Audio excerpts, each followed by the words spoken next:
Hi friends, welcome to my channel Apoorva Reddy. అందరూ ఎలా ఉన్నారు? బాగున్నారా? నేనైతే బాగున్నాను. ఇదైతే థర్స్డే అయితే నేను లంచ్కి పాలు పోసి బీరకాయ కర్రీ చేశాను. ఎలా చేశానో చూద్దాం రండి. ఫస్ట్ అయితే ఆయిల్ కాగిపోయిన తర్వాత ఆనియన్స్, మిర్చి వేసి కొంచెం పసుపు, సాల్ట్ కూడా వేసి దగ్గరికంట వేగనివ్వాలి ఆనియన్స్ని. సైడ్కి ఆయిల్ వచ్చే వరకు చూస్తున్నారు కదా ఎలా వేపుతున్నానో. మీకు బోర్ కొడుతుందా నా వీడియో? డైలీ కర్రీసే పెడుతున్నాను కదా అని నాకు కూడా అనిపిస్తుంది. డైలీ ఇవే పెడితే బోర్ కొడుతుంది కదా చూసేవాళ్ళకి, కంటెంట్ మారుద్దాము అనుకుంటున్నాను. ఇంకా నేను ఎలాగా ఊరు వెళ్తాను కదా, అక్కడ వ్లాగ్స్ తీసి పెడతానండి మీకు. కొంచెం ఇంట్రెస్ట్గా ఉంటుంది చూడడానికి మీకు కూడా. ఇంకేంటి ఫ్రెండ్స్, ఆనియన్స్ అవి వేగిపోయిన తర్వాత బీరకాయ ముక్కలు నేను జస్ట్ ఒక మీడియం సైజ్ టమాటా తీసుకున్నాను అంతే. 2 బీరకాయలు, 1 టమాటా, అవి పీసెస్ కింద కట్ చేసేసుకుని అవి కూడా వేసేసుకొని దగ్గరికంట మగ్గిపోనివ్వాలి. బీరకాయ మనకి ఎంత దగ్గరికి మగ్గితే అంత బాగుంటుంది టేస్ట్. అందులో వాటర్ ఉంటుంది కదా, ఆ వాటర్ అంతా కూడా ఎవాపరేట్ అయిపోవాలి. అంత బాగా దగ్గరికి సిమ్లో పెట్టేసి మగ్గనివ్వాలి. టేస్ట్ అప్పుడు చాలా బాగుంటుంది. చూస్తున్నారు కదా, చిన్న చిన్న పీసెస్ కింద కట్ చేసుకున్నాను బీరకాయ. మీలో ఎంతమంది బీరకాయ మొత్తం చెక్కుతారు?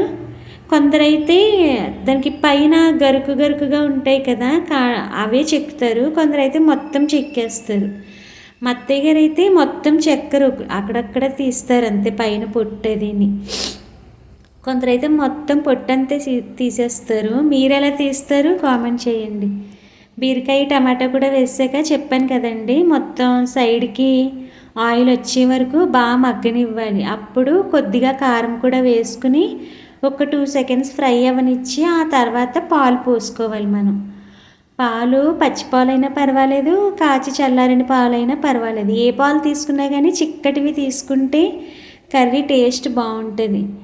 ఇంకొక పక్క అయితే బ్రేక్ఫాస్ట్కి గారెలు వేస్తున్నాను. మా పాపకి ఇంకా ఏదైనా సరే బౌల్స్లో వేస్తే ఇష్టం. మీకు చెప్పాను కదా ఆల్రెడీ, స్వీట్ కార్న్ రెసిపీ చేసిన బౌల్స్లో వేస్తానని.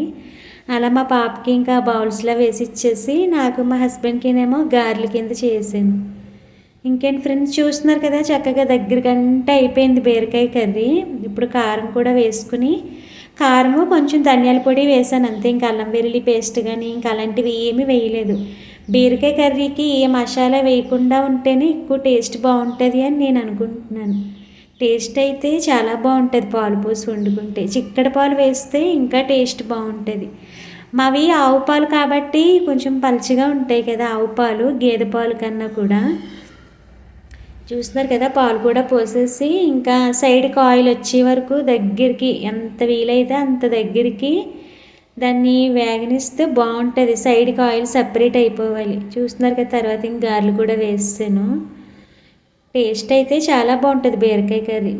బీరకాయ కర్రీకి ఎప్పుడు మసాలా ఏం వేసుకోకపోతేనే బాగుంటుంది. మసాలా వేసుకున్నా బాగుంటుంది. అసలు బీరకాయ కర్రీకి అయితే ఏ మసాలా కూడా అవసరం లేదు.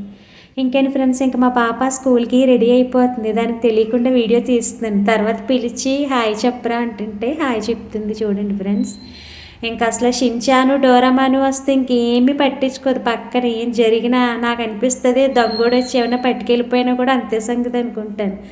అంతలా లీనమైపోతుంది ఆ డోరామాను, షిన్చాన్లో. చూసారా, పిలిచి హాయ్ చెప్పమంటే చెప్తుంది. మరి ఎల్కేజీ పిల్లలాగా చూస్తుంది ఆ షిన్చాను, డోరామాను. ఇవి పక్కన ఏం జరిగినా అంతే. ఇంకా తినిపించేటప్పుడు మిరపకాయ పెట్టి తినిపించినా కూడా తినేస్తుంది. అంతే ఫ్రెండ్స్, నచ్చితే like, share, subscribe. Bye friends.